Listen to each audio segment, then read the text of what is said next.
வெளிப்படுத்தின விசேஷம் 34வது பாடம். இது நம்ம வெளிப்படுத்தின விசேஷம் 8வது அதிகாரத்தில் 6லிருந்து 13 வரை உள்ள வசனங்கள். இந்த செய்திக்கு தலைப்பு என்னென்னா டிவைன் டிஸ்ட்ரக்ஷன், எப்படி தேவனாகிய கர்த்தரே அழிக்கக்கூடிய ஒரு காரியம். இது 7வது முத்திரை முடித்த பின்பு தொடங்கக்கூடிய 7 ட்ரம்பட்ஸ் ஜட்ஜ்மெண்ட், 7 எக்கால நியாய தீர்ப்புகளுடைய ஆரம்பத்தை பார்க்க போகிறோம். 8வது அதிகாரம் 6லிருந்து 13 வரை உள்ள வசனங்கள் வாசித்து விட்டு இந்த செய்திகளாக கடன் செல்வோம். ரெவலேஷன் 8:6-13. அப்பொழுது 7 எக்காலங்களுடைய 7 தூதர்கள் எக்காலம் ஊதுகிறதற்கு தங்களை ஆயத்தப்படுத்தினார்கள். முதலாம் தூதன் எக்காலம் ஊதினான். அப்பொழுது இரத்தங்கலந்த கல்மழையும் அக்கினியும் உண்டாகி பூமியிலே கொட்டப்பட்டது. அதனால் மரங்களில் 1/3 பங்கு வெந்து போயிற்று, பசும்புல்லெல்லாம் எரிந்து போயிற்று.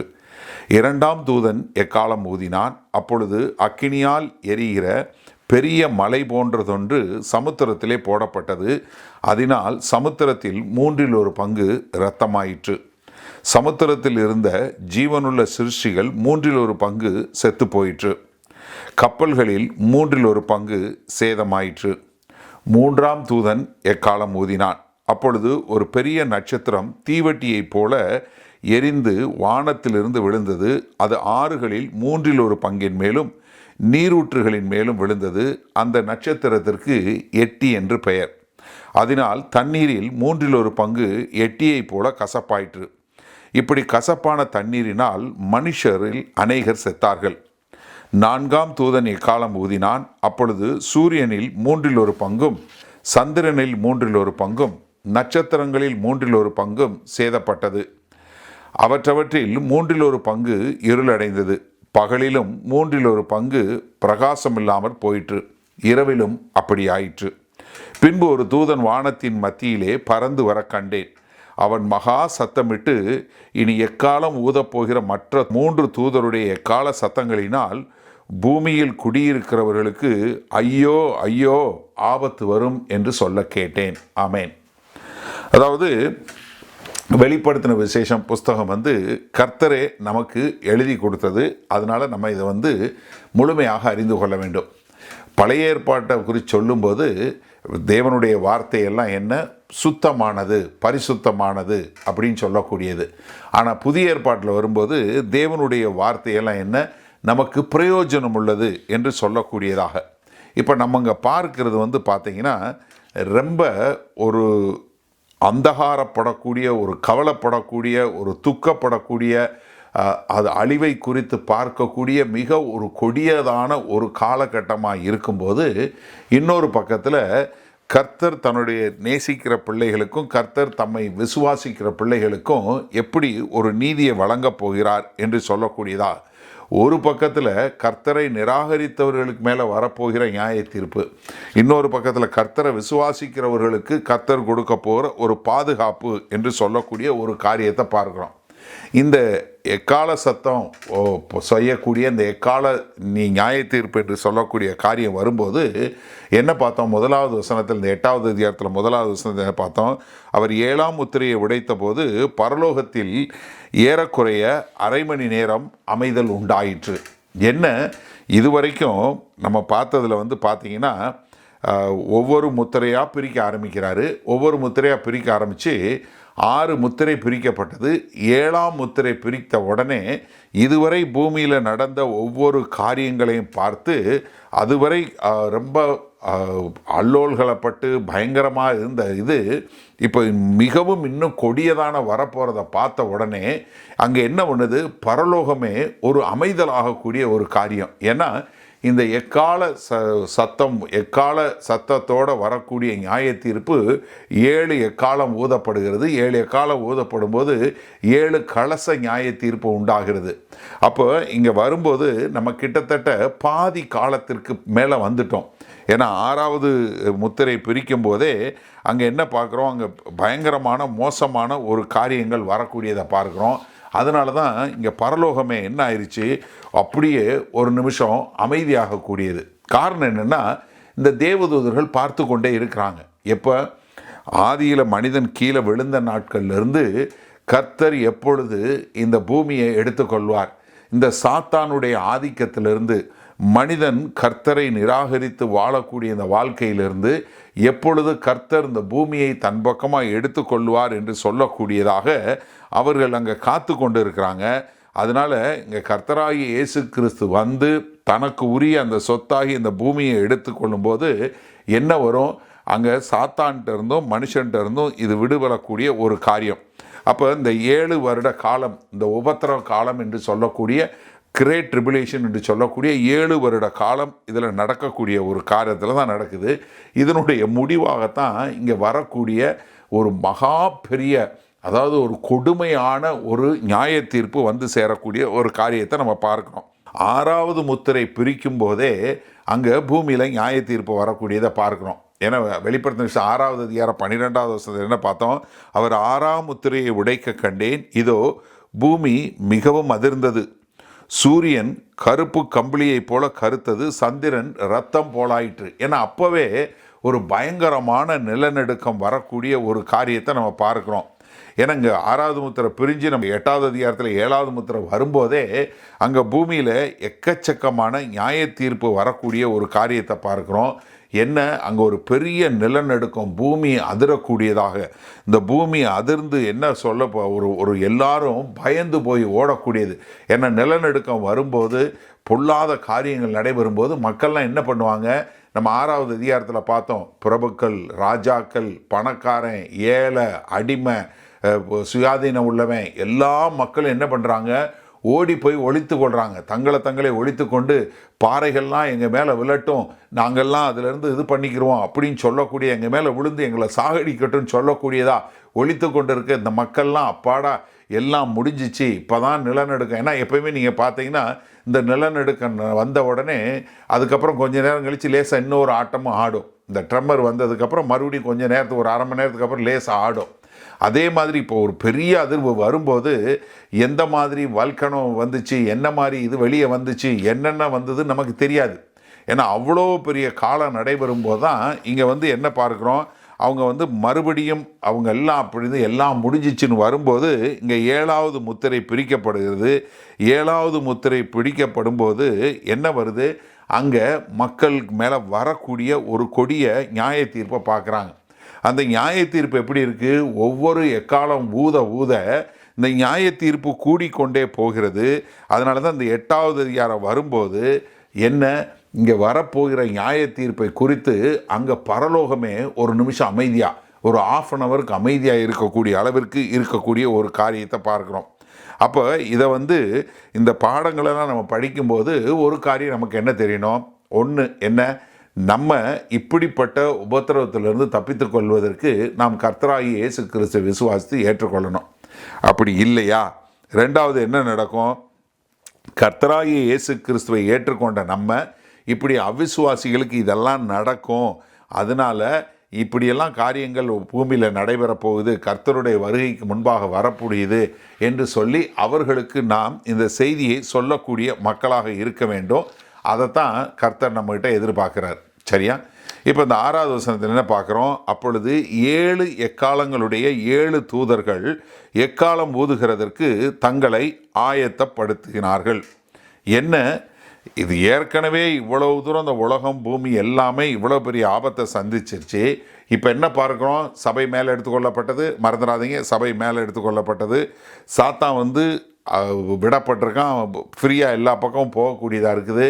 5 முத்திரை பிரிக்கும்போது பார்த்தோம், என்ன பார்த்தோம், ஒரு பொய்யான சமாதானம், யுத்தம், அது மாத்திரமில்ல கொள்ளை நோய், அதுக்கப்புறம் மரணம், அதுக்கப்புறம் நிலநடுக்கம், இப்படி பயங்கரமான காரியங்கள் நடந்து கொண்டே வருது. இப்போ என்ன வந்துருச்சு, அவங்களுக்குள்ள ஒரு பயங்கரமான பீதி வரக்கூடிய ஒரு காரியத்தில் வரும்போது அந்தி கிறிஸ்து என்ன பண்ணுறான், யூதர்கள் கிறிஸ்தவர்கள் என்று எல்லாரையும் கொலை செய்து அவங்கள எல்லாம் என்ன கட்டுப்பாட்டுக்குள்ளே கொண்டு நான் தான் சர்வாதிகாரி போல் அவங்க காரியங்களை செய்து கொண்டு இருக்கிற இந்த காலத்தில் இங்கே என்ன பண்ணுறோம், நம்ம இங்கே நியாய தீர்ப்பு வரக்கூடிய ஒரு காரியத்தை பார்க்குறோம். அப்போ இந்த 7வது முத்திரை பிடித்த உடனே 7 எக்கால நியாய தீர்ப்பு உண்டாகிறது. அதோடு சேர்ந்து 7 கலசம் நியாய தீர்ப்பு, 7 பவுல் ஜட்ஜ்மெண்ட் என்று சொல்லக்கூடிய காரியம் உண்டாகிறது. ஏன்னா இப்போ 6 முத்திரை பிரிஞ்ச போது ஒன்றும் இல்லை. ஆனால் அந்த 7வது முத்திரை பிரிக்கும் போது கிட்டத்தட்ட 14 நியாய தீர்ப்புகள் வரக்கூடிய ஒரு காரியம் இருக்குது. அதனால தான் இந்த முத்திரை இங்கே வந்து பார்க்கும்போது என்ன பார்க்குறோம், அங்கே 5வது வசனத்தில் என்ன பார்த்தோம், எக்காலத்தை ஊதுறதுக்கு முன்பாக அந்த தேவ சன்னிதானத்தில் இருக்க அவங்க என்ன பண்ணுறாங்க, அவங்க ஒரு தூப கலசத்தில் பரிசுத்தவான்களுடைய ஜெபத்தோடு எடுத்துக்கொண்டு அந்த அக்கினியை பூமியில் போடுறத நம்ம பார்த்தோம். ஏன்னா அப்போவே வந்து ஒரு பெரிய நியாய தீர்ப்பு பூமியின் மேலே விழுகிறத பார்த்தோம். இப்போ இந்த 6வது வசனத்துக்கு வரும்போது என்ன, 7 எக்காலங்களுடைய 7 தூதர்கள் எக்காலம் ஊதுகிறதற்கு தங்களை ஆயத்தப்படுத்தினார்கள். இப்போது இது எவ்வளவு காலங்கிறது நமக்கு தெரியாது. அதாவது ஒவ்வொரு காரியம் ஊதும் போதும் இது ஒன்றாக நடைபெறுகிறதா இல்லை தனித்தனியாக நடைபெறுகிறதா, நம்ம போன பாடத்தில் பார்க்கும்போது சொல்லி கொடுத்தேன். இது நமக்கு எந்த அளவுக்குன்னு தெரியாது. ஆனால் என்ன, வரிசையாக நடக்கக்கூடிய காரியம். ஆனால் ஒவ்வொரு நியாய தீர்ப்பும் எவ்வளவு காலங்கிறது நமக்கு தெரியாது. ஆனால் நீங்கள் 9வது அதிகாரம் 10வது வசனத்தில் பார்க்கும்போது அவைகளை தோள்களின் வாள்களுக்கு ஒப்பான வாள்களையும் அந்த வாள்களில் கொடுக்கும் அளவும் உடையவைகளாக இருந்தன. அவைகள் 5 மாதம் அளவும் மனுஷர் சேதப்படுத்துவதற்கு அதிகாரம் உடையவைகளாக இருந்தன. அப்போ என்னென்னா, ஒரு வாதை மட்டும் 5 மாதம் இருக்கக்கூடியது. இப்போ நம்ம ஆல்மோஸ்ட் பாதிக்கு இந்த பக்கம் வந்துட்டோம். 7 வருஷத்தில் 3.5 வருஷத்து பக்கத்துக்குள்ளே வந்துட்டோம். அந்த காலகட்டத்தில் நடக்கக்கூடியதான் மிக மோசமான ஒரு காரியமாக இருக்கிறது. இப்போ இங்கே நடக்கிறதுல வந்து என்ன பார்க்குறோன்னா, வேத வசனம் நமக்கு எந்த இடத்துல எந்த இதுலன்னு நமக்கு சொல்லி கொடுக்கல. ஆனால் இங்கே என்ன பண்ணுதுன்னா, இது எல்லாம் நடக்க போகுதுங்கிறத சொல்லுது. இப்போ இந்த தேவதூதர்கள் காத்து கொண்டு இருக்கிறாங்க, என்ன ஆயத்தப்படுத்தி காத்து கொண்டு இருக்கிறாங்க. சாத்தான் வந்து என்னைக்கு வந்து மனுஷனை வஞ்சித்து இது பண்ணானோ அதிலிருந்து அவர்கள் எல்லோரும் காத்து கொண்டு இருக்கிறாங்க. இவங்க யார், இவங்களை குறித்து அடையாளம் சொல்லும்போது என்ன சொல்கிறாங்க, இவர்கள் தேவனுடைய சன்னிதானத்தில் தேவனுக்கு முன்பாக நிற்கக்கூடிய தேவதூதர்கள். ஏன்னா இவங்க வந்து ஒரு ஸ்பெஷல் அசைன்மெண்ட்டில் இவங்க அங்கே இருக்கிறாங்க. அதனால இவங்க 7 விதமான எக்காலங்களை ஊத போகிறாங்க. 7 விதமான நியாய தீர்ப்பு பூமியில் வரப்போகுது. இப்போ இந்த 7 எக்காலம் ஊதி ஒரு நியாய தீர்ப்பு வருதுன்னொடனே உங்களுக்கு என்ன ஞாபகம் வருது? ஒரு நிமிஷம் யோசிங்க. யோசுவா புஸ்தகம் ஞாபகம் வருதா? யோசுவா புஸ்தகத்தில் எரிகோவை வந்து யோசுவாவும் அவங்களோட இஸ்ரவேல் தேச மக்கள் எத்தனை நாள் சுற்றி வந்தாங்க? 7 நாள் சுற்றி வந்து கடைசி என்ன பண்ணாங்க? 7 முறை எக்காலம் ஊதுனாங்களா? ஊதுனோடனே ஒரு பெரிய நியாய தீர்ப்பு உண்டாச்சா? அதே மாதிரி தான் இங்கே இவங்களுக்கும் என்ன, 7 எக்காலம் ஊதின உடனே பூமியின் மேலே நியாய தீர்ப்பு உண்டாகக்கூடிய ஒரு காரியத்தை பார்க்குறோம். ஏன்னா அங்கே வந்து எரிகோவில் விழுந்துச்சு, இங்கே வந்து மொத்த பூமிக்கு விழக்கூடியது. அங்கே 7 இது முடிஞ்சு 7 ஊதின உடனே இங்கே வந்து எல்லாம் நடந்தது. ஆனால் இங்கே என்ன, 7 தேவதூதர்கள் ஊதுறாங்க. அதுக்கு முடிஞ்சு 7 வருஷம் கழித்து நடக்கக்கூடிய ஒரு காரியத்தை பார்க்குறோம். இந்த முதல் 4 எக்காலம் வந்து ரொம்ப நேரடியாக வரக்கூடியது. பெருசாக அவ்வளோ ஒரு வித்தியாசம் இல்லை, எல்லாமே ஈஸியாக புரிஞ்சு கொள்ளக்கூடிய அளவுக்கு.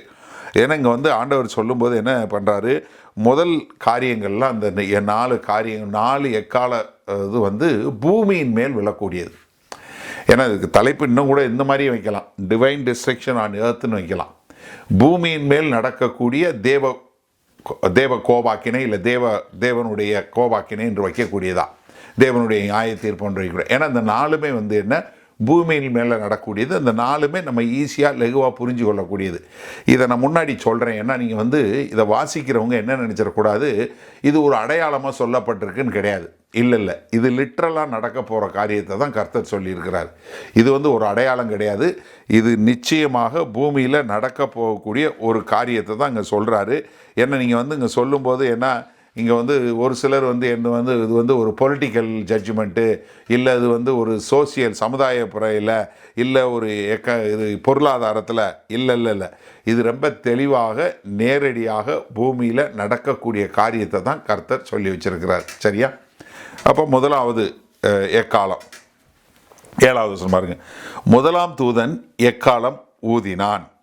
என்ன, முதலாவது எக்காலம் ஊதுறது, அந்த எக்காலம் ஹான் சொல்லக்கூடிய அந்த கொம்பில் இருந்து எக்காலம் ஊதுறாரு. அவர் ஊதின உடனே மீதி 6 பேர் காத்து கொண்டு இருக்கிறாங்க. எக்காலம் ஊதுறாரு.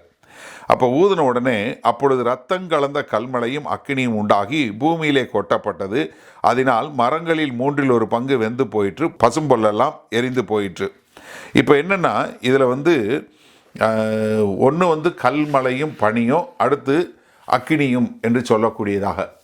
கர்த்தர் நியாய தீர்ப்புக்கு கல்மலையை உபயோகப்படுத்துகிறாரு. எப்படி மலையை உபயோகப்படுத்தினா பார்த்துருக்கோம், கல்மலையை உபயோகப்படுத்துகிறாரு அப்படின்னா பழைய ஏற்பாட்டில் கொஞ்சம் இருக்குது. ஒரு 2-3 வசனம் வாசிக்கிறேன் பாருங்களேன். ஏசாயா 28:2. இதோ திராணியும் வல்லமையுடைய ஒருவன் ஆண்டவரிடத்தில் இருக்கிறாள். அவன் கல்மலையைப் போலவும் சங்கார பசும்புல் போலவும் புரண்டு வருகிற வெறும் பள்ளம் மூலம் வந்து கையினாலே அதை தரையில் தள்ளி விடுவான். என்ன கல்மலை என்று சொல்லக்கூடியதா? யோபுவினுடைய புஸ்தகம் 38வது அதிகாரம் 22-23. உறைந்த மலையின் பண்டக சாலைக்குள் நீ பிரவேசித்தாயோ? கல்மலை இருக்கிற பண்டசாலையை பார்த்தாயோ? ஆபத்து வருங்காலத்திலும் கலகமும் யுத்தமும் வருங்காலத்திலும் பிரயோகிக்கும்படி நான் அவைகளை வைத்திருக்கிறேன். ஆண்டவர் சொல்றாரு, எப்பா நீ எங்கே ஸ்னோ இருக்கிற கல்மலை இருக்கிறத நீ பார்த்தியா? அந்த ஸ்டோர் ஹவுஸை நீ போய் பார்த்தியா? நான் எதுக்கு வச்சுருக்கேன்? அதை ஆபத்து நியாய தீர்ப்பு நாளில் அதை கொண்டு வருவதற்காக வைத்திருக்கிறேன் என்று. எசேக்கியேல் 13:11 வசனம் பாருங்கள். சாரமில்லாத சாந்தை பூசுகிறவர்களை நோக்கி அது இடிந்து விழும் என்று சொல். வெள்ளமாக பெறுகிற மழை பெய்யும், மகா கல்மலையோ நீ சொரிவாய், கொடிய பூசல் காற்றும் அதை பிளக்கும். இதோ சுவர் விழும்போது நீங்கள் பூசின பூச்சி எங்கே என்று சொல்வார்கள் அல்லவா? ஆகையால் உன் உக்கிரத்திலே கொடிய பூசல் காற்றை எழும்பி அடிக்க பண்ணுவேன். என் கோபத்திலே வெள்ளமாக அடிக்கிற மழையும் என் உக்கிரத்திலே நிர்மூலமாக்கத்தக்க பெருங்கல் மழையும் சொரியும் என்று கர்த்தராகிய ஆண்டவர் சொல்லுகிறார். என்ன ஆண்டவர் சொல்கிறார்? நான் கல்மலையை வச்சிருக்கிறேன். எதுக்கு? ஒரு நியாய தீர்ப்புக்காக வைத்திருக்கிறேன் என்று சொல்லக்கூடியதா. இந்த செய்தியை பார்க்குறவங்க கீழே நோட்ஸ் இருக்கும், தயவுசெய்து நீங்கள் டவுன்லோட் பண்ணி இந்த நோட்ஸோடு சேர்ந்து பாடத்தை கற்றுக்கொள்ளுங்க. நீங்கள் என்னுடைய வார்த்தையை நம்பணும்னு அவசியம் இல்லை, கர்த்தருடைய வார்த்தையை நம்புங்க. கர்த்தருடைய வார்த்தையின்படி நாங்கள் சரியாக போதிக்கிறோமா இல்லையான்னு பார்த்துக்கோங்க. ஏன்னா இது உங்களுடைய பொறுப்பு. அதனால தான் நாங்கள் எல்லாத்துலேயும் வந்து கீழே நோட்ஸ் கொடுக்குறோம். சரியா?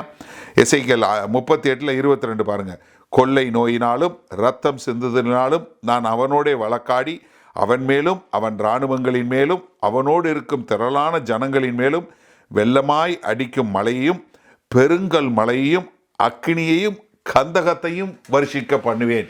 இங்கேயும் சொல்லும்போது என்ன? கல்மலையும் அக்கினியும் வருஷிக்க பண்ணுவேன். அப்போ இங்கே ஆண்டவர் சொல்லும்போது முதலாம் எக்காலம் ஊதுற தேவதூதன் ஊடின உடனே என்ன பெருங்கல் மலையும் அக்கினியும் சேர்ந்து வரக்கூடியத காரியத்தை பார்க்குறோம். சரி, பெருங்கல் மலை நம்ம பார்த்துட்டோம். அக்கினி எங்கே பார்க்குறோம்? அக்கினி பெரும்பாலும் நம்ம ஏற்கனவே ஒரு பாடம் தனியாக எடுத்து சொல்லி கொடுத்துருக்கேன். அக்கினினாலே அது தேவன்கிட்ட இருந்து வரக்கூடிய நியாய தீர்ப்பு தான். அது தெரியாமல் தான் நிறைய பேர் ஆண்டவரே அக்கினியை ஊற்றுன்னு சொல்கிறாங்கன்னு சொல்லி கொடுத்துருக்கேன்.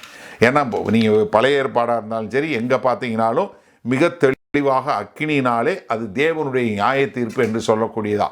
முதல் எங்கே பார்க்குறோம்? ஆதி ஆகமத்தில் பார்க்குறோம். ஆதி ஆகமம் 19வது அதிகாரத்தில் சோதம் கோமாரால பார்க்குறோம். சோதம் குமாரில் என்ன பார்க்குறோம்? ஆதியாகமம் 19வது அதிகாரம் 24-25. அப்பொழுது கர்த்தர் சோதோமின் மேலும் கொமாராவின் மேலும் கர்த்தராலே வானத்திலிருந்து கந்தகத்தையும் அக்னியையும் வருஷிக்க பண்ணி அந்த பட்டணங்களையும் அந்த சமை பூமி அனைத்தையும் அந்த பட்டணங்களில் எல்லா குடிகளையும் பூமியின் பயிரையும் அழித்து போட்டார். என்ன ஆண்டவர் என்ன பண்ணுறாரு? இப்போ அக்னியை கொண்டு வந்து நியாயம் தீர்க்கக்கூடியதா. இப்போ முதலாம் தூதன் வந்து எக்காலம் ஊதின உடனே பெருங்கல் மலையும் என்ன அக்னியும் பூமியில் விழக்கூடிய ஒரு காரியத்தை பார்க்குறோம். ஏன்னா இது எங்கேருந்து வருதுன்னு நமக்கு தெரியாது. பட் ஆனால் நமக்கு என்ன தெரியும்? இது அந்த 5வது வசனத்திலே நம்ம பார்க்குறோம் இல்லையா? அந்த தேவதூதன் அங்கே தேவனுடைய சன்னிதானத்தில் இருந்து பரிசுத்தவான்களுடைய தூப வர்க்கமாகிய ஜபத்தை எடுத்து அக்னியில் போட்டு கர்த்தருடைய சன்னிதானத்திலிருந்து வரக்கூடிய அக்னியை எடுத்து அதை பூமியில் மேலே போட்டான்ற பார்க்குறோம். அதே மாதிரி தான் இங்கே வரக்கூடிய ஒரு காரியத்தை பார்க்குறோம். அப்படி வரும்போது என்ன பார்க்குறோம்? நிறையா இடி முழக்கம் இதெல்லாம் நடக்கக்கூடிய ஒரு காரியத்தை பார்க்குறோம். ஏன்னா 6வது முத்திரை பிரிக்கும் போதே 6வது அதிகாரத்தில் நம்ம பார்க்குறோம் இடிகளும் முழக்கங்களும் மின்னல்களும் நிலநடுக்கங்களும் அங்கே வரக்கூடிய ஒரு காரியத்தை பார்க்குறோம். இங்கே வந்து வரும்போது இதெல்லாம் அப்படி தான் கொஞ்சம் அமைதியாக இருக்குது அப்படின்னு சொல்லி பார்க்கும்போது நிறையா இதை விட மோசமான காரியங்கள் நடைபெறக்கூடிய காரியத்தை பார்க்குறோம். நிறைய நேரங்களில் வந்து இது எப்படி ஆகும்னு சொல்லக்கூடிய சயின்டிஸ்ட் சொல்லுவாங்க. ஆனால் இப்போ சயின்டிஸ்ட் விளக்கக்கூடிய காரியங்கள் என்ன சொல்கிறாங்கன்னா, உங்களுக்கு புரிஞ்சுக்கிற மாதிரி என் நோட்ஸ் படிக்கும்போது அதில் கீழே உங்களுக்கு ஆங்கிலத்தில் தெளிவாக கொடுக்கப்பட்டிருக்கு. ஆனால் உங்களுக்கு புரிகிற மாதிரி கொஞ்சம் லெகுவாக சொல்கிறேன்.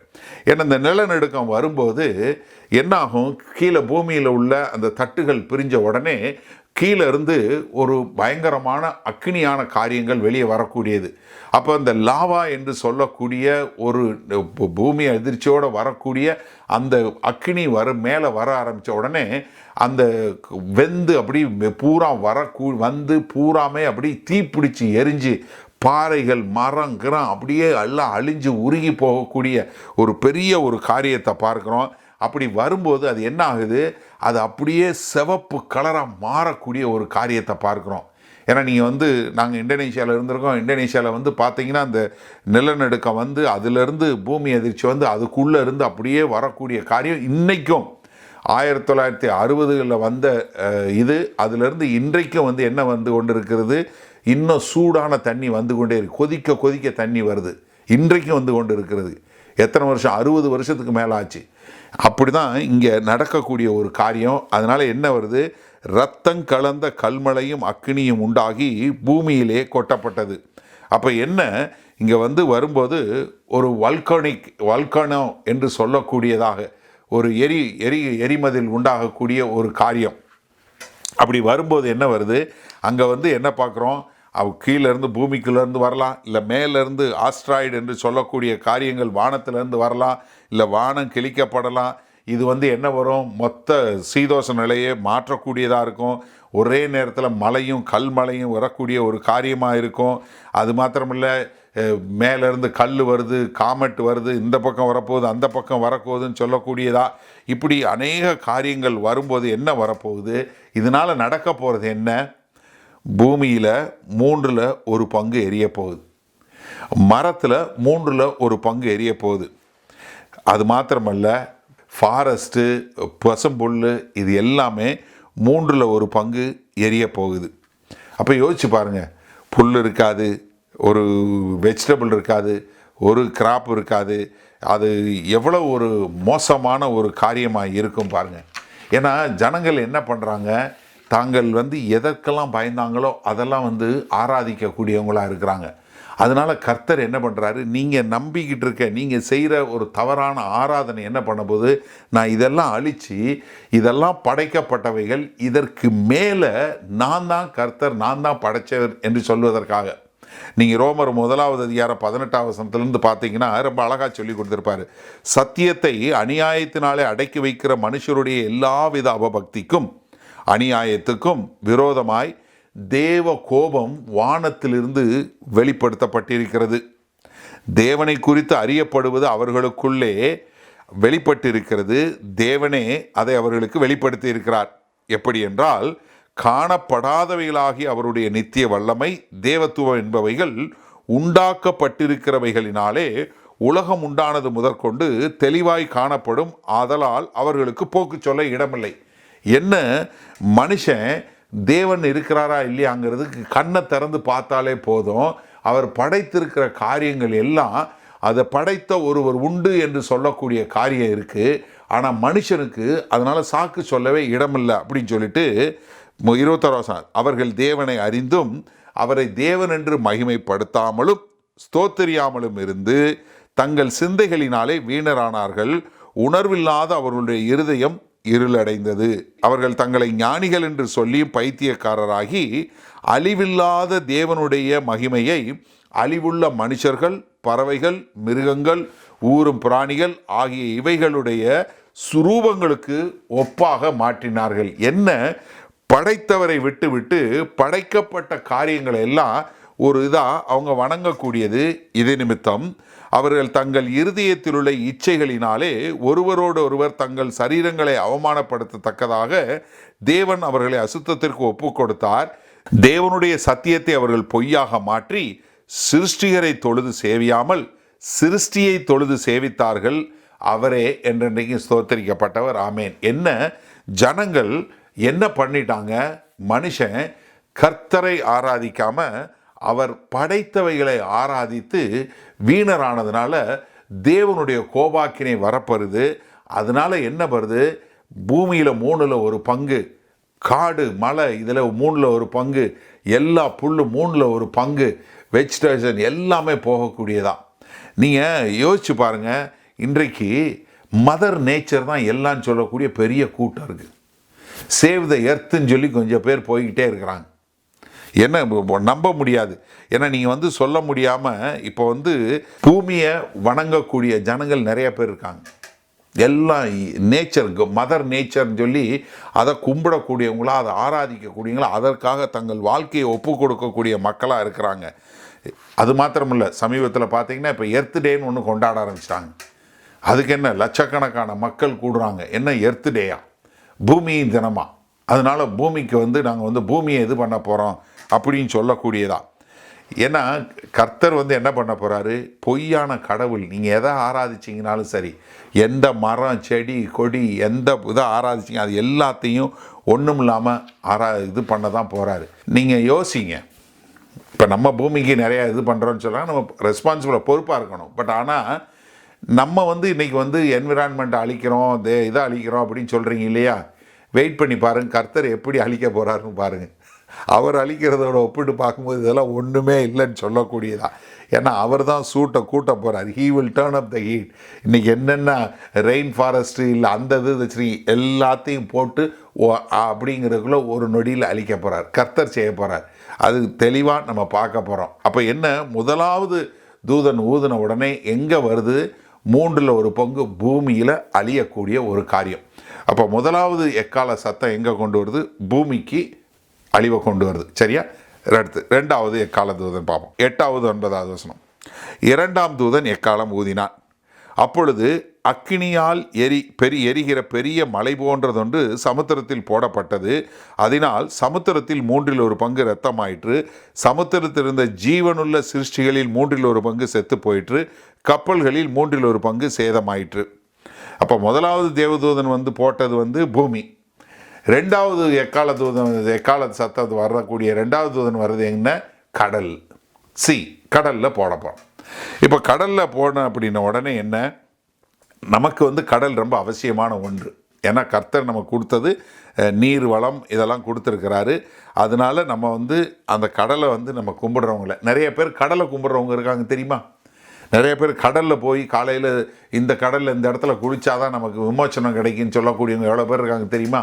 கர்த்தர் எப்படி நீங்கள் மரம் செடி பாம்பு ஊர்றவெல்லாம் இது பண்ணீங்களோ அதெல்லாம் அழிக்க போகிறாரோ அதே மாதிரி கடலையும் அழிக்க போகிறார். என்ன இங்கே பண்ணுறாரு? அக்கினியால் எரிகிற பெரிய மலை போன்றதொன்று சமுத்திரத்திலே போடப்பட்டது. நீங்கள் தயவு செய்து பைபிள் வாசிங்க, கொஞ்சம் ஜாக்கிரதையாக வாசிங்க. அக்கினியால் எரிகிற பெரிய மலை போன்றதொன்று சமுத்திரத்திலே போடப்பட்டது. அதாவது சமுத்திரத்தில் போடப்பட்டது மலை போல உள்ள எரிகிற அக்கினி போன்ற. அப்போ என்ன, ஒரு பெரிய கான்டினென்ட் சைஸ். ஏன்னா ஒரு கண்டத்தையே தூக்கி அப்படியே கடலுக்குள்ளே போட்ட மாதிரி. அது எப்படி இருக்குது? அக்கினியால் எரியக்கூடிய ஒரு இது. அப்போ யோசிச்சு பாருங்கள், ஒரு மேசிவ், நம்மளால் எண்ணி பார்க்க முடியாது அவ்வளோ பெரிய ஒரு மலை மாதிரி உள்ள அவ்வளோ பெரிய ஒரு இது அப்படியே கடலுக்குள்ளே போட்டு அக்கினியோடு போடும்போது என்ன ஆகுது? கடலில் உள்ள ஜீவராசியில் 1/3 செத்து போகுது. 1/3 செத்து போகக்கூடிய ஒரு காரியம். இப்போ நீங்கள் யோசிச்சு பாரு, நான் இப்படி தான் யோசிக்கிறேன்.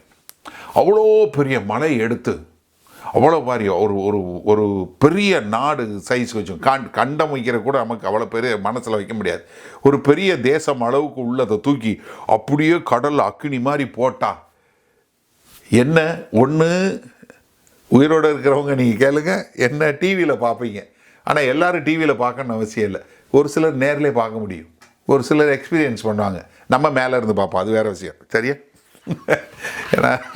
ஏன்னா இதையும் சொல்லியிருந்தோம். ஏன்னா கொஞ்சம் பேருக்கு சந்தேகம் வந்துடுது.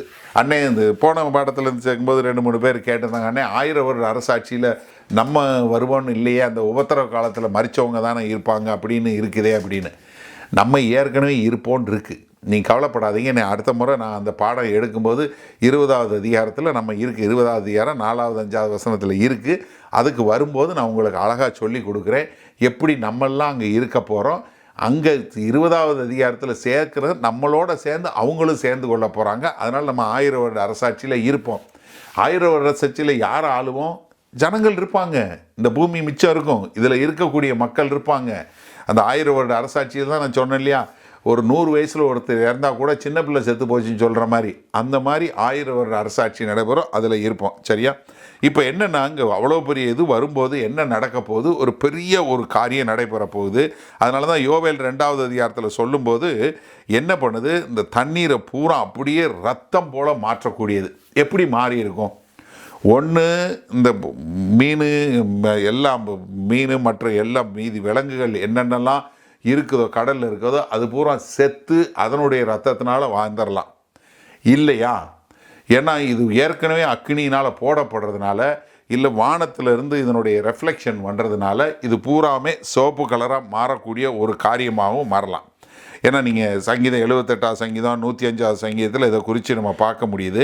அதனால் என்ன ஆகுதுன்னா, இந்த இவ்வளோ பெரிய இது போடும்போது, அந்த அக்னியோடு போடும்போது அதிலேருந்து வரக்கூடிய கேஸ் இருக்குது பாருங்கள், அது வரக்கூடிய வெளிச்சம். ஏன்னா இப்போ நம்ம வந்து பார்க்குறோம் நார்தர்ன் லைட்ஸ்ன்னு சொல்லி பார்க்கும்போது நமக்கு வந்து பார்க்குறோம் ஸ்கை பூரா அத்தனை கலராக தெரியுது. நம்ம யூகேலேருந்து பார்க்கும்போது தெரியுது. அதே மாதிரி இன்றைக்கு இப்போ நம்ம இந்த வாரம், இந்த 2025 ஃபெப்ரவரியில் இந்த கடைசி வாரத்தில் பார்த்தீங்கன்னா, நாங்கள் யூகேலேருந்து கண்ணில் வந்து நேரிலே பார்க்கலான்றாங்க. 7 கோள்கள் வரிசையாக இருக்குங்கிறத இன்னும் ஒரு 3 நாளைக்கு பார்க்க முடியும். சும்மா வெளியே நின்று பார்த்தாலே நீங்கள் ஜூபிட்டர்லேருந்து மார்ஸ் வரைக்கும் எல்லாத்தையும் 7 கோள்களும் ஒரே வரிசையில் இருக்கக்கூடியதாக இருக்குது. சாதாரண கண்கள்லேயே பார்க்கலாம். டெலஸ்கோப் வச்சு பார்த்திங்கன்னா 7ஐயும் வரிசையாக பார்க்கலான்றது நம்ம நியூஸில் பார்த்துட்ருக்கோம். இனி இதே மாதிரி எப்போ வரும்னா, இன்னும் ஒரு 15 வருஷம் கழித்து ஒரு நாள் வருன்றாங்க. 2040 தான் வருங்கிறாங்க. இந்த மாதிரி ஒரு ஈவெண்ட் ஒரே கோட்டில் நம்ம பார்க்கக்கூடியதா. வேறு ஊரில் பார்க்க முடியுமான்னு தெரில. இங்கே லண்டனில் யூகேலேருந்து பார்த்தா உங்களால் பார்க்க முடியுது. அதை எங்கள் டிவி நியூஸ் சேனல்லையும் போடுறாங்க, காட்டுறாங்க. 7 கோளும் வரிசையாக நிற்கிறத நாங்கள் பார்க்கவும் முடியுது. டெலஸ்கோப் வச்சுருக்கோம், பார்க்கக்கூடியதா. அப்போ இதில் போட்ட உடனே என்ன வருது, சமுத்திரத்தில் இருந்த ஜீவனுள்ள சிருஷ்டிகளில் 1/3 பங்கு செத்து போயிற்று. கப்பல்களில் 1/3 பங்கு சேதாரம் ஆயிற்று. இப்போ நீங்கள் வந்து பார்த்தீங்கன்னா, கடலில் இருக்க 1/3 பங்கு செத்து போகுது. இப்போ நீங்கள் யோசிச்சு பாருங்களேன், கடலில் இருக்க என்னென்னதெல்லாம் காப்பாற்றணும்னு சொல்லி எவ்வளோ மூமெண்ட் இருக்குது. சேவ் த வேர்ல்டுன்னு இருக்குது, ஒரு கூட்டம் நிறையா. இன்னொரு வெரி இன்ட்ரெஸ்டிங் இது பார்த்தீங்கன்னா, இந்த டால்ஃபின் இருக்கு இல்லையா, டால்ஃபினை வந்து ஒரு மனுஷனை மாதிரி நீங்கள் வந்து இது பண்ணணும்னு சொல்லி மலிபு நாடு இருக்கு இல்லையா, அதுவும் அந்த இதில் ஒரு மனுஷனும் டால்ஃபினும் ஒன்றுன்னு சொல்லி அவங்க சொல்லிக்கிட்டு இருக்காங்க. அந்த மாதிரி அவங்களுக்கு ஒரு அந்தஸ்து கொடுக்கணுங்கிறாங்க. என்ன, எல்லாமே அழிவில் போக போகுது. 1/3 பங்கு செத்து போகுது. எல்லா ஃபுட் செயின். அப்படின்னா என்ன ஆகும், சாப்பாடு பூரா கஷ்டம் ஆயிரும். ஏன்னா கர்த்தர் வந்து நமக்கு எதை கொடுத்தாரு, ஏன்னா இதன் மூலமாக நம்ம சாப்பிட்டு இருக்கக்கூடியதா. அடுத்து என்ன, கப்பலில் 1/3 பங்கு கப்பல். அப்போ என்ன, டிரான்ஸ்போர்ட்டேஷன் அஃபெக்ட் ஆகிடும். ஏன்னா 1 கப்பல் போச்சுன்னா என்ன ஆகும், பெரிய ஒரு கடினமான ஒரு சூழ்நிலை வரும். இதை தான் பழைய ஏற்பாட்டு தீர்க்கதரிசிகள் பார்த்து சொன்னாங்க. ஓசியா 4வது அதிகாரம் 3வது வசனம் பாருங்களேன்.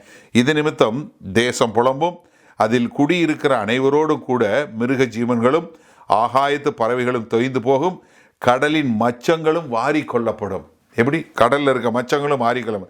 செப்பானியா சொல்லும்போது செஃபனாயா 1:3, மனுஷரையும் மிருக ஜீவன்களையும் வாரிக்கொள்வேன், நான் ஆகாயத்து பறவைகளும் சமுத்திரத்து மச்சங்களையும் இடறுகிறதற்கு ஏதுவானைகளையும் துன்மார்க்கரிட கூட வாரிக்கொண்டு தேசத்தில் உண்டான மனுஷரை சங்காரம் பண்ணுவேன் என்று கர்த்தர் சொல்லுகிறார். இதை தான் ஏசாயாவும் சொல்கிறாரு. அப்போ என்ன, கர்த்தர் இப்படிப்பட்ட ஒரு நியாய தீர்ப்பை கொண்டு வருவேன் என்று சொல்லக்கூடியதாக. அப்போ முதலாவது எக்காலம் ஊதும்போது பூமியில் 1/3 பங்கு அடிபடுது. 2வது எக்காலம் ஊதும்போது எங்கே உண்டாகுது, சமுத்திரத்தில் 1/3 பங்கு அடிபடக்கூடிய ஒரு காரியத்தை பார்க்குறோம். சரி, இப்போ 3வது எக்காலம், 3வது தேவதூதன், 10வது 11வது வசனம். 3ஆம் தூதன் எக்காலம் ஊதினான். அப்பொழுது ஒரு பெரிய நட்சத்திரம் தீவட்டியை போல் எரிந்து வானத்திலிருந்து விழுந்தது. அது ஆறுகளில் 1/3 பங்கின் மேலும் நீரூற்றுகளின் மேலும் விழுந்தது. அந்த நட்சத்திரத்திற்கு எட்டி என்று பெயர். அதனால் தண்ணீரில் 1/3 பங்கு எட்டியை போல கசப்பாயிற்று. இப்படி கசப்பான தண்ணீரினால் மனுஷரில் அநேகர் செத்தார்கள். அப்போ முதல்ல நிலத்தில் விழுந்துச்சு, 2வது வந்து என்ன விழுந்துச்சு, தண்ணியில் விழுந்துச்சு. கடலில், மூணாவது என்ன, ஆற்றுலையும் நீரூற்றிலையும் விழுந்து மனுஷருடைய அழிவை வர பார்க்குது. இப்போ முதல்ல மனுஷருடைய அழிவுகள் உண்டாகக்கூடிய ஒரு காரியத்தை பார்க்குறோம். இப்போ என்ன உண்டாகுது, வானத்திலிருந்து ஒரு பெரிய நட்சத்திரம் தீவட்டியை போல. அப்போ என்ன, ஒரு வானத்திலிருந்து ஒரு பெரிய மெட்ராய்டு இல்லை ஆஸ்ட்ராய்டு என்று சொல்லக்கூடிய ஒரு காரியம் வரக்கூடிய ஒரு காரியத்தை பார்க்குறோம். அது என்ன பண்ணுது, அது இங்கெல்லாம் வந்து கீழே விழுந்து எல்லாரையும் பண்ணக்கூடிய, எல்லாரையும் அழிக்கக்கூடிய ஒரு காரியத்தை பார்க்குறோம். இப்போ நீங்கள் உங்களுக்கு ஒரு நிமிஷம் தோணணும்ல, முதல்ல பூமியில் விழுந்தப்பே மனம் தெரிஞ்சிருக்க மாட்டாங்களா, இல்லை சமுத்திரத்தில் விழுந்தப்போ மனம் தெரிஞ்சிருக்க மாட்டாங்களா? இவ்வளோ பெரிய காரியத்தை பார்த்துட்டு எப்படி மனம் திரும்பாமல் இருப்பாங்க? நீங்கள் கவனிங்க, 6வது எக்காலம் ஊதி பெரிய கொடுமையான காரியம் நடந்த போதும் மக்கள் மனம் திரும்ப மாட்டாங்க. நீங்கள் 9வது அதிகாரம் 21 வசனம் பாருங்களேன். தங்கள் கொலை பாதகங்களையும் தங்கள் சூனியங்களையும் தங்கள் வேசித்தனங்களையும் தங்கள் கனவுகளையும் விட்டு மனம் திரும்பவில்லை. என்ன, அவங்க மனம் திரும்பவே மாட்டாங்க. ஏன்னா கால தாமதம் ஆக ஆக அவங்க என்ன, இன்னும் கொஞ்சம் கடினப்பட்டு கொண்டே போவாங்க. அவங்க வந்து என்ன பண்ண மாட்டாங்க, மனம் திரும்பவே மாட்டாங்க. இதெல்லாம் நம்மளை இவ்வளோ கொடுமையிலே நான் தப்பிச்சிட்டேன், பின்ன என்ன கவலை அப்படின்னு சொல்லக்கூடிய ஒரு காரியத்தில் போயிடுவாங்க. இப்போ இங்கே சொல்லும்போது என்ன, பெரிய ஒரு இது விழுகும்போது ஆஸ்ட்ராஸ் என்று சொல்லக்கூடிய கிரேக்க மொழி பதம், அது வந்து ஒரு நட்சத்திரத்தை குறிக்கக்கூடியது. அது எங்கேருந்து விழுது, ஒரு வானத்திலிருந்து, காமெட்னு சொல்கிறோம் இல்லையா, அந்த மாதிரி வானத்திலிருந்து விழக்கூடிய ஒரு காரியம். கர்த்தராகிய இயேசு கிறிஸ்து குறித்து சொல்லும்போது லூக்கா 21:11 சொல்லும்போது, பல இடங்களில் மகா பூமி அதிர்ச்சிகளும் பஞ்சங்களும் கொள்ளை நோய்களும் உண்டாகும், வானத்திலிருந்து பயங்கரமான தோற்றங்களும் பெரிய அடையாளங்களும் உண்டாகும். அப்போ என்ன, இந்த மேலே இருக்கிற இது இருக்கக்கூடிய அந்த நட்சத்திரங்கள், இந்த வான மண்டலங்களில் உள்ள செலஸ்டியல் பாடி என்று சொல்லக்கூடிய அதிலிருந்து உடஞ்சி எல்லாம் அப்படியே அக்னியோடு வரக்கூடிய ஒரு காரியம். இது வந்து என்ன பண்ணுது, எல்லாத்தையும் அழிக்கக்கூடிய ஒரு காரியமாக நம்ம பார்க்குறோம். அதனால் என்ன வருது, இங்கே நம்ம இந்த குடிக்கிற தண்ணி, ஃப்ரெஷ் வாட்டர்ன்றோம் இல்லையா, இந்த குடிக்கிற தண்ணியும் அழிக்கக்கூடியதாக இருக்கிறத பார்க்குறோம். அதனால தான் என்ன ஆகுது, 3/1 என்ன ஆறுகளும் 3/1 நீரூற்றுகளும் போகக்கூடிய ஒரு காரியம். அப்போ 7வது வசனம் மரம் புல், 9வது வசனம் விலங்குகள் எல்லாமே சமுத்திரத்தில் இருக்குது, 11வது வசனத்தில் வரும்போது என்ன, மனுஷங்க சாகக்கூடிய ஒரு காரியம். காரணம் என்ன, உங்களால் தண்ணி இல்லாமல் இருக்கவே முடியாது. மனுஷனுக்கு தேவை தண்ணி. அந்த தண்ணியை அழிக்கிறதுக்கு கர்த்தர் என்ன பண்ணுறாரு, எட்டின்னு தமிழில் மொழிபெயர்த்திருக்கிறாங்க. ஆங்கில வேதாகமத்தில் பார்த்தீங்கன்னா வேர்ம்வுட்னு சொல்லக்கூடிய ஒரு காரியம். வேர்ம்வுட் தமிழில் எட்டி, அதனுடைய கிரேக்க மொழி பதம் என்னென்னா அப்சிண்டோஸ் என்று சொல்லக்கூடிய பதம், APSINTHOS என்று சொல்லக்கூடிய ஒரு பதம். இது என்னென்னா ஒரு விஷம் மாதிரி, இது வேற ஒன்றில் ஒரு விஷம் மாதிரி.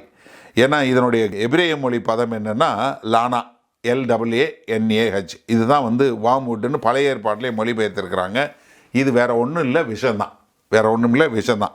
நீங்கள் உபாகமம் 29:18 பாருங்கள். ஆகையால் அந்த ஜாதிகளின் தேவர்களை சேவிக்க போகும்படி இன்று நம்முடைய தேவனாகிய கர்த்தரை விட்டு அகலுகிற இருதயமுள்ள ஒரு புருஷனாகிலும் ஸ்திரீயாகிலும் குடும்பமாகிலும் கோத்திரமாகிலும் உங்களில் இல்லாதபடிக்கும் நஞ்சையும் எட்டியையும் முளைப்பிக்கிற யாதொரு வேர் உங்களில் இராதபடிக்கு பாருங்கள். என்ன, நஞ்சு எட்டி ரெண்டும் ஒன்று. எப்படி, நஞ்சும் எட்டி என்று சொல்லக்கூடியதா ஆங்கில வேதாகத்தில் வார்ம்வுட்னு போடப்பட்டிருக்கு. அப்போ என்னென்னா இது ஒரு பயங்கரமான கசப்பான ஒரு நஞ்சு, கசப்பான ஒரு பாய்சன், ஒரு பொல்லாதது. நீதிமொழிகள் 5:4 பாருங்கள். அவள் செய்கைகளின் முடிவோ எட்டியை போல கசப்பும் இருபுறமும் கருக்குள்ள பட்டயம் போல கூர்மையாக இருக்கும். அப்போ என்ன, இது பயங்கர கசப்பாக இருக்கும். இது என்ன பண்ணும், ஒரு போதை தரக்கூடிய மாதிரி வந்து உங்களை அப்படி அழிக்கக்கூடியது. புலம்பல் 3வது அதிகாரம் 15வது வசனம், கசப்பினால் என்னை நிரப்பி எட்டியினால் என்னை வெறிக்க செய்தீர். 19வது வசனம் பாருங்கள், எட்டியும் பிச்சுமாகி என் சிறுமையும் என் தவிப்பையும் நினைத்தருளும். அப்போ என்னென்னா இது என்ன, எட்டிங்கிறது என்ன, உங்களை அழிக்கக்கூடியது. இது உங்களை ஒன்றும் இல்லாமல் அழிக்கக்கூடியது. அப்போ இது என்ன சொல்கிறாரு, இது எல்லாம் ஊற்றப்படும். அப்போ என்னாகும், இதன் மூலமாய் ஜனங்கள் செத்து போவாங்க.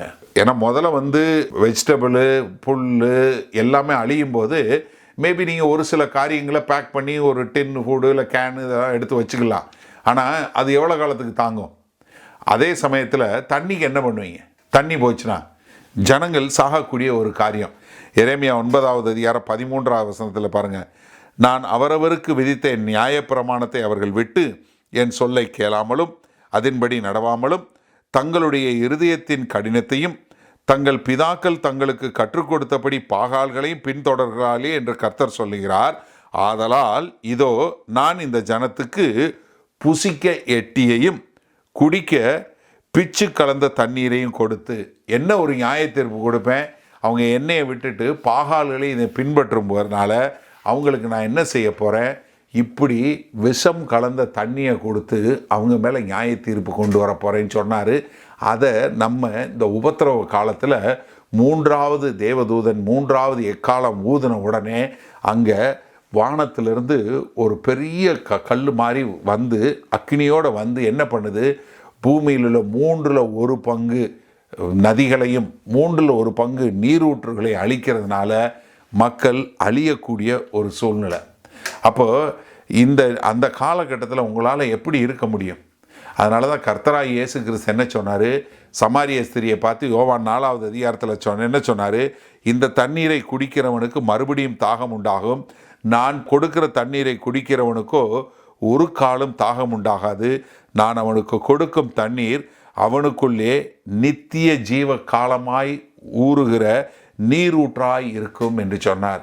அப்போ எனக்கு அருமையானவர்களே, இப்படிப்பட்ட நியாய தீர்ப்புடன் தப்பித்து கொள்வதற்கு கர்த்தராகிய இயேசு கிறிஸ்துக்கிட்ட தான் வரணும். ஏன்னா வெளிப்படுத்தின விஷயம் 21:6 பார்க்குறோம், அன்றியும் அவர் என்னை நோக்கி ஆயிற்று, நான் அல்பாவும் ஒமேகாவும் ஆதியும் அந்தமாய் இருக்கிறேன், தாகமாய் இருக்கிறவனுக்கு நான் ஜீவ தண்ணீரூற்றில் இலவசமாய் கொடுப்பேன். என்ன இப்படிப்பட்ட ஒரு காரியத்திலிருந்து நீங்கள் தப்பித்து கொள்ளணும்னா அது கர்த்தராகிய இயேசு கிறிஸ்து மாத்திரம் ஒருத்தர் மூலமாக தான். 1வது எக்கால நியாய தீர்ப்பு பூமியின் மேலே விழுகிறது. 2வது எக்கால நியாய தீர்ப்பு சமுத்திரத்தின் மேலே விழுகிறது. 3வது எக்கால நியாய தீர்ப்பு ஆறுகளிலும் நீரூற்றுகளிலும் விழுகிறது. அதனால் 1/3 மக்களும் அழியக்கூடிய ஒரு காரியம். இப்போ 4வது 12வது 13 4ஆம் தூதன் எக்காலம் ஊதினான். அப்பொழுது சூரியனில் 1/3 சந்திரனில் 1/3 நட்சத்திரங்களில் 1/3 சேதப்பட்டது. அவற்றவற்றில் 1/3 இருளடைந்தது, பகலிலும் 1/3 பிரகாசம் இல்லாமற் போயிற்று, இரவிலும் அப்படியே ஆயிற்று. அப்போ அந்த 5வது தேவதூதன் ஊதும்போது என்ன நடக்குது? என்ன? சூரியன், சந்திரன், நட்சத்திரங்கள் எல்லாமே 1/3 சேதப்படக்கூடிய ஒரு காரியம். அப்போ இங்கே 3ல் சொல்லு பார்க்கும்போது இங்கே நம்ம என்ன பார்க்குறோம்? நம்ம இதெல்லாம் பார்க்கும்போது இப்போ நம்ம நிறையா பார்க்குறோம். எல்லோரும் எப்படியாவது நம்மளுடைய சீதோஷ நிலையை பார்த்துடணும், நம்ம climate control, climate change, climate control, அது இதுன்னு என்னென்னமோ கான்ஃபரன்ஸு என்னென்னமோ பண்ணிகிட்டு இருக்கிறாங்க. ஆனால் கர்த்தர் என்ன சொல்கிறார்? நான் எல்லாத்தையும் ஒரு நாள் அழிக்க போகிறேன். என்ன எல்லாரும் என்ன நினைக்கிறாங்க? பூமி எப்படியா காப்பாற்றின்னு நினைக்கிறாங்க. கர்த்தர் என்ன சொல்ல, நான் இதை பூரா அழிக்க போகிறேன்னு சொல்கிறார். சரியா? இப்போ இங்கே சொல்லும்போது அவர் என்ன சொல்கிறாரு? இது எல்லாமே ஒரு டெம்பரவரி தான், இது எல்லாமே அழிக்க போகப்பட போகிறது. ஏன்னா கலச நியாய தீர்ப்பு விழும்போது இது எல்லாமே ஒன்றுமில்லாமல் போகக்கூடியதை பார்க்குறோம். ஏன்னா வெளிப்படுத்தின விஷயம் 16வது அதிகாரத்தில் கலச நியாய தீர்ப்பு பார்க்குறோம். அதில் 4ஆம் தூதன் தன் கலசத்தினை சூரியன் மேல் ஊற்றினான், தீயினால் மனுஷரை தகிக்கும்படி அதற்கு அதிகாரம் கொடுக்கப்பட்டது. அப்பொழுது மனுஷர்கள் மிகுந்த உஷ்ணத்தினாலே தகிக்கப்பட்டு இந்த வாதைகளை செய்ய அதிகாரமுள்ள தேவனுடைய நாமத்தை தூசித்தார்களே அல்லாமல் அவரை மகிமைப்படுத்த மனம் திரும்பவில்லை. அப்போ இங்கே நம்ம பார்க்குறோம், என்னென்ன பார்க்குறோம்? அங்கே சூரியனுக்கு ஒரு அதிகாரம் கொடுக்கப்படுது. அது என்ன பண்ணுது? பயங்கரமாக சூடை கொடுத்து அதன் மூலமாய் மக்கள் அழியக்கூடியது. அதில் 1/3 இதாகக்கூடிய ஒரு காரியத்தை பார்க்குறோம். அப்போ 1/3 போகும்போது ஒரு பக்கம் கோல்டு ஜாஸ்தி ஆயிரும், குளிர் ஜாஸ்தி ஆயிரும், இன்னொரு பக்கத்தில் அக்கினி ஜாஸ்தி ஆயிரும். 2 நடக்கக்கூடிய ஒரு காரியம். இதை இந்த சயின்டிஸ்ட் வந்து நிறைய பேர் சொல்லும்போது இது வந்து முன்னாடி வந்து இது பாசிபிள் இல்லை அப்படின்னு சொல்லிக்கிட்டு இருந்தாங்க. ஆனால் இப்போ வந்து என்ன சொல்கிறாங்க, அதாவது சூரியனுக்குள்ளே உள்ள இன்டர்னல் ரியாக்ஷன் என்று சொல்லக்கூடிய உள்ளுக்குள்ளே இருக்கிற ஒரு தன்மையும் வெளியே இருக்க தன்மையும் வித்தியாசம். Internal reaction and external reaction வந்து ரொம்ப வித்தியாசம்னு சொல்லி சோலார் ஃபிசிஸ்ட் வந்து நிறைய சொல்கிறாங்க. இது டெக்னிக்கல் டேர்ம் இருந்தாலும் நான் சொல்கிறேன். என்னென்னா, சூரியன்லேருந்து வரக்கூடிய ரேடியன்ட் அவுட்புட், வெளியரங்கமாக வரக்கூடிய அவுட்புட் என்ன வருதுன்னா, இது வந்து உள்ளுக்குள்ளே இருக்கிற சூரியனுடைய உள்ளுக்குள்ளே இருக்கிற ரேடியனோட அதை காட்டிலும் இது வித்தியாசமாக இருக்குது. அதாவது இதை ஒரு சுருக்கமாக ஒரு சயின்டிஸ்ட், ஒரு சோலார் ஃபிசிஸ்ட் சொல்கிறத உங்களுக்கு சொல்லணும்னா, அதாவது சூரியனுக்குள்ளே எரிகிற ஒரு அக்கினிக்கும் வெளியே இருந்து வரக்கூடிய ஒரு இதுக்கும் ரெண்டுக்கும் வித்தியாசம் இருக்குது. முன்னாடி அது மட்டும்தான், உள்ளேருந்து வர்றது மட்டும்தான் சொன்னாங்க. இப்போ என்ன சொல்கிறாங்கன்னா, அதாவது வெளியே இருக்கக்கூடிய கிராவிட்டி ஃபோர்ஸஸ் வந்து உள்ளுக்குள்ளே இருக்கிற சூரியனுடைய அளவை மாற்றுது. அப்போ இந்த வெளியே இருக்கிற காரியங்கள் வந்து என்ன பண்ணுதுன்னா, சூரியனை கொஞ்சம் கொஞ்சமாக, அதாவது எந்த அளவுக்கு வந்து புவி ஈர்ப்பு சக்தி, கிராவிட்டி வந்து எந்த அளவுக்கு இது பண்ணுதோ அதுக்கேற்ற மாதிரி சூரியனுடைய தன்மையை மாற்றுதுன்னு. இப்போ அந்த தன்மை எப்படி மாறுது அப்படின்னு சொல்லி பார்த்தீங்கன்னா, இப்போ சூரியனுடைய அளவு குறையுதுங்கிறாங்க. கொஞ்சம் குறைஞ்சிருச்சு, சூரியனுடைய அளவு முன்ன காட்டில் இப்போ குறைஞ்சிருச்சு. இப்போ ஒருவேளை தேவதூதன் அந்த எக்காலம் ஊதும்போது இந்த வெளியே இருக்க கிராவிட்டியை மாற்றினார்னா என்ன ஆகும், இந்த சூரியன் வந்து 1/3 சுருங்கும், ஈஸியாக சுருங்கிடும். இது பாசிபிள் அப்படின்னு சொல்லி சோலார் ஃபிசிஸ்ட் வந்து இப்போ வந்து அழகாக நீட்டாக இதை வந்து ஒத்துக்கிறாங்க. முன்னாடி இது வரைக்கும் இல்லை. இப்போ சமீப காலமாக இது வந்து கர்த்தருடைய பார்வை, கர்த்தர் சொல்கிறது வந்து இட் இஸ் பாசிபிள் அப்படின்னு சொல்லக்கூடிய ஒரு இதுக்கு வந்து ரொம்ப அழகாக சயின்டிஃபிக்கலாக எக்ஸ்பிளைன் பண்ணுறாங்க அது எப்படிங்கிறத. அப்போ இங்கே கர்த்தர் சொல்லும்போது 1/3, அப்போ சூரியனில் ஒரு 1/3, சந்திரனில் ஒரு 1/3 அப்படின்னு சொல்லக்கூடிய ஒரு காரியம் வரும்போது என்ன ஆகும், அது வந்து ஒரு பெரிய ஒரு மாறுதலை கொண்டு வரக்கூடிய ஒரு காரியமாக இருக்கும். என்ன, அப்படி ஒரு 1/3 சூரியனுடைய வெளிச்சமோ வெப்பமோ மாறும்போது நம்முடைய சீதோசன நிலை, நம்மளுடைய மீட்டாலஜி என்று சொல்லக்கூடிய இந்த காரியங்கள் பூரா என்ன ஆகும், கம்ப்ளீட்டாக சேஞ்ச் ஆயிரும், ரொம்ப மாறிடும். ஏன்னா நம்ம என்ன தான் வந்தாலும் நம்மளால் ப்ரிடிக்ட் பண்ண முடியாமல் போயிடும். அதனால் சில நேரங்களில் வெள்ளம் வரும், சில நேரங்களில் வந்து சொல்ல முடியாத மழை வரும், இல்லை பயங்கரமான ஒரு பயாலஜிக்கல் சைக்கிளே கம்ப்ளீட்டாக மெஸ்அப் ஆகக்கூடியதா. ஏன்னா வானத்தில் இருக்க 1/3 நட்சத்திரம் கீழே விழுந்துருது, இதுதான் இருதுன்னா என்ன ஆகும், ரொம்ப மோசமான ஒரு காரியமாயிரும். அதனால் இது வரும்போது ஒரு பயங்கரமான கொடிய காலமாக மாறும். ஏன்னா கர்த்தராகிய இயேசு கிறிஸ்து லூக்கா 21:25 பார்த்தீங்கன்னா, சூரியனிலும் சந்திரனிலும் நட்சத்திரங்களிலும் மேலும் அடையாளங்கள் தோன்றும், பூமியின் மேலுள்ள ஜனங்களுக்கு தத்தளிப்பும் இடுக்கணும் உண்டாகும், சமுத்திரமும் அலைகளும் முழக்கமாக இருக்கும். ஏன்னா எப்பயுமே சூரியன் என்ன ஆகுதோ அதுக்கேற்ற மாதிரி சந்திரன் அலக்களிக்கக்கூடிய காரியத்தை நம்ம பார்த்துருக்குறோம். வானத்தின் சத்துவங்கள் அசைக்கப்படும், அதனால் பூமியின் மேல் வரும் ஆபத்துக்களுக்கு பயந்து எதிர்பார்த்து இருக்கிறதுனால் மனுஷருடைய இருதயம் சோர்ந்து போம். அப்பொழுது மனுஷகுமாரன் மிகுந்த வல்லமையோடும் மகிமையோடும் மேகத்தின் மேல் வருகிறதை காண்பார்கள். அப்போ என்ன இங்கே வந்து சொல்லும்போது, இப்போ வந்து சாப்பாடு இல்லாமல் போகும், ஒரு பயங்கரமான ஒரு கொடிய சூழ்நிலை வரும். இதைத்தான் ஏசாயா சொன்னார், எரேமியா சொன்னார், எசேக்கியேல் சொன்னார், ஆமோஸ் சொன்னார், செபனாயா சொன்னார், இயேசு கிறிஸ்துவும் சொன்னார். அப்போ இது என்ன, இப்படிப்பட்ட ஒரு கொடிய காலமாக சூரிய சந்திர வானத்தினுடைய நட்சத்திரங்கள் எல்லாம் போய் 1/3 போய் என்ன, பூமியும் 1/3 போகக்கூடியது. அப்படிப்பட்ட ஒரு கொடுமையான காரியம். இப்படிப்பட்ட காலத்திலேருந்து ஏதாவது தப்பிச்சு கொள்ள முடியுமா? 13 பாருங்கள். பின்பு ஒரு தூதன் வானத்தின் மத்தியிலிருந்து பறந்து வர கண்டேன். அவன் மகா சத்தமிட்டு, இனி எக்காலம் ஊதப்போகிற மற்ற 3 தூதருடைய எக்கால சத்தங்களினால் பூமியில் குடியிருக்கிறவர்களுக்கு ஐயோ ஐயோ ஐயோ ஆபத்து வரும் என்று சொல்ல கேட்டேன். நீ அடுத்து ஊத போகிற 3 பேர் ஊதுறத பார்த்தா மீதி பேருக்கு அல்லு விடுங்கிறார். யார்? தேவதூதனை சொல்கிறார். தாங்க முடியாமல் ஐயோ ஐயோ பூமியில் இப்படிப்பட்ட காரியங்கள் நடைபெறப் போகுதுன்னு சொல்லக்கூடிய ஒரு காரியம். எனக்கு அருமையான சகோதரனே சகோதரியே, இன்றைக்கு நம்ம எதிர்காலத்தில் உபத்திரவ காலத்தில், மகா உபத்திரவ காலத்தில் நடக்க போகிற மகா கொடிய காலத்தை நம்ம பார்த்து கொண்டு இருக்கிறோம். இப்படிப்பட்ட காலகட்டத்திலேருந்து நீங்கள் தப்பித்து கொள்ளணுமா?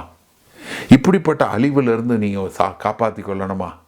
நீங்கள் செய்ய வேண்டியதெல்லாம் உங்கள் மேல் இரக்கமும் கிருபையும் பாராட்டுகிற அந்த கர்த்தராகிய இயேசு கிறிஸ்துவை ஏற்றுக்கொண்டு அவருக்குள்ளே நீங்கள் நிலைத்திருக்கும்போது நிச்சயமாக இப்படிப்பட்ட காரியங்களை நீங்கள் போக மாட்டீங்க. நான் முதல்ல ஜோக்கா சொன்னாலும் சரி, உண்மை அதுதான். நீங்கள் கர்த்தருக்கென்று வாழும்போது சபையில் இருக்கிற மக்கள், சபை பரலோகத்தில் எடுத்துக்கொள்ளப்படும். இந்த உபத்திர காலத்திற்கு முன்பாக நம்ம எல்லாம் பரலோகம் போயிடுவோம். சபை பரலோகத்தில் இருக்கும். இந்த உபத்திரம் எதையும் நீங்கள் சந்திக்க தேவையில்லை. ஏன்னா கர்த்தர் தன்னை விசுவாசிக்கிறவர், தன்னை நம்பி இருக்கிறவர்களை பாதுகாக்க வல்லவராக இருக்கிறார். எனக்கு அருமையான சகோதரனே சகோதரியே, இந்த செய்தியை கேட்குறீங்களே, நீங்கள் கர்த்தராகிய இயேசு கிறிஸ்துவை ஏற்றுக்கொண்டீங்கன்னா நீங்கள் சந்தோஷமாக ஆண்டவரே என்னை மீட்டு கொண்டீங்க அப்படிங்கிற ஒரு சந்தோஷம். ஆனால் ஏற்றுக்கொள்ளாமல் இப்படிப்பட்ட அழிவில் அடுத்தவங்க போகிறாங்களேன்னு சொல்லி அவர்களை குறித்த தாக்கம், ஒரு ஏக்கம், ஒரு ஆத்தும பாரம் உங்களுக்குள்ளே உந்தி தள்ளணும். அவர்களுக்காய் ஜெபிக்கக்கூடிய மக்களாய், அவர்களுக்கு எப்படியாவது தேவனுடைய ராஜ்யத்தை குறித்து சொல்லணுங்கிற கூடிய ஒரு உந்துதல் உங்களுக்குள்ளே வரணும். அப்படி வரும்போது நிச்சயமாக நீங்கள் கர்த்தருக்கென்று வாழ்வீங்க. செய்வோமா? மகா கிருபையும் இரக்கம் நிறைந்த எங்கள் அன்பின் தாப்பனே, கர்த்தாவே, இந்த அருமையான நல்ல மாலை வேலைக்காய் நன்றி. ஆமாண்டவரே, இதோ இந்த உபத்திரவ காலங்கள் பார்க்குறோம். என்ன ஒரு கொடுமையான காலங்கள் ஆண்டவரே. இதோ நாங்கள் உம்முடைய பிள்ளைகள், இதிலிருந்து தப்பித்து நாங்கள் உங்களோட இருக்க போகிறோங்கிற அஷ்யூரன்ஸ் எங்களுக்கு இருக்குது. ஆனால் இது இல்லாத மக்களை குறித்த ஒரு பாரம், ஆத்தும பாரம் எங்களுக்கு உண்டாகட்டும். எப்படியாவது அவர்களுக்கு தேவனுடைய அன்பையும் கிருபையும் இரக்கத்தையும் அறிவிக்கிறவர்களாய் வாழ எங்களுக்கு கிருபை பாராட்டுங்க.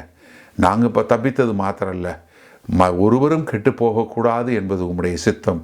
அந்த சித்தத்தை நிறைவேற்றுகிறவர்களாய் நாங்கள் வாழ எங்களை முழுமையாய் அர்ப்பணிக்கிறோம். மீட்பெரும் இரட்சகருமாகிய இயேசு கிறிஸ்துவின் மூலம் பிதாவே, ஆமேன். உங்களில் யாருக்காவது ஜெப தேவைகள் இருக்குமானால் நீங்கள் உங்களுடைய வீடுகளில் உங்கள் கதவை பூட்டி நீங்கள் ஆண்டவரை நோக்கி ஜெபம் பண்ணுங்கள். உங்களுடைய எல்லா விதமான பலவீனங்களை குறித்து தெரிந்து வைத்திருக்கிற தேவன், எப்போதும் ஜீவனுள்ள தேவன், உங்களுடைய ஜெபங்களை கேட்டு உங்களுக்கு பதில் கொடுப்பார். நீங்கள் வேற ஒரு ஆள்கிட்ட போகணும், வேற ஒருத்தவங்கிட்ட போய் ஜெபத்துக்கு போகணும்னு அவசியம் இல்லை. நீங்கள் ஜெபம் பண்ண ஆண்டவராகிய இயேசு கிறிஸ்துவை ஏற்றுக்கொண்ட எல்லாரும் பிதாவாகிய தேவன்கிட்ட ஜெபம் பண்ணால் அந்த ஜெபத்தை கேட்டு பதில் கொடுக்கக்கூடிய அன்புள்ள பரமபிதா தான் நமக்கு இருக்கிறாரு. அதனால் தைரியமாக நீங்கள் ஜெபம் பண்ணுங்க. அதே சமயத்தில் இன்னொரு காரியமும் நாங்கள் சொல்கிறோம், எங்களுக்காய் ஜெபம் பண்ணுங்க. ஏன்னா வேத வசனத்தில் அதான் சொல்லியிருக்கு, நீங்கள் எந்த ஊழியக்காரரையும் ஜெபம் பண்ண போங்கன்னு சொல்லலை, ஆனால் ஊழியக்காரருக்காக ஜெபம் பண்ண சொல்லியிருக்கு. நாங்கள் தைரியமாக தேவனுடைய வார்த்தை இன்னும் அதிகமாய் பிரசங்கிக்க எங்களுக்காய் நீங்கள் ஜெபிக்கும்படி கேண்டிக் கொள்கிறேன். ஆமேன்.